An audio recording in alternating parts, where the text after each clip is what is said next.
தினத்திலே காலை 7 மணி முதல் பிற்பகல் 4 மணி வரை அமைதியான முறையில் மட்டக்களப்பு மாவட்டத்தில் நடைபெற்றது. பொதுமக்கள் அனைவரும் மட்டக்களப்பு மாவட்ட வாக்களிப்பு நிலையங்களுக்கு சென்று தங்களது வாக்குகளை அளித்தனர். இதுவரை எமக்கு கிடைத்த தரவின்படி 65% மக்கள் வாக்குகளை அளித்துள்ளார்கள்.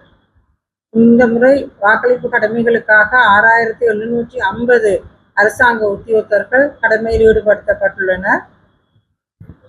இதுவரை 394 தேர்தல் விதிமுறை மீறல்கள் எங்களுக்கு பதிவு செய்யப்பட்டுள்ளன. இன்றைய தினத்தில் மட்டும் 121 தேர்தல் விதிமுறை மீறல்கள் பதிவாகியுள்ளன. மட்டக்களப்பு மாவட்டத்தில் எங்கும் தேர்தல் வன் செயல்கள் நடைபெற்றதாக பதிவாகவில்லை. இந்த முறையும் மட்டக்களப்பு இந்து கல்லூரி வாக்குகளை எண்ணு நிலையமாக ஒழுங்குபடுத்தப்பட்டுள்ளது. அதிலே 46 வாக்கெண்ணும் நிலையங்கள் அமைக்கப்பட்டுள்ளன. அவற்றிலே 9 வாக்கெண்ணு நிலையங்களில் தபால் மூல வாக்குகளை எண்ணுவதற்கான பணிகளும் 37 நிலையங்களில் ஏனைய வாக்குகளை எண்ணுவதற்கான பணிகளும் நடைபெற உள்ளது. தற்பொழுது தபால் மூல வாக்களிப்பு எண்ணும் பணிகள் ஆரம்பிக்கப்பட்டுள்ளது. பெறுபவர்கள் இரவு 11 மணிக்கு வெளியிடலாம் என எதிர்பார்க்கப்படுகின்றது.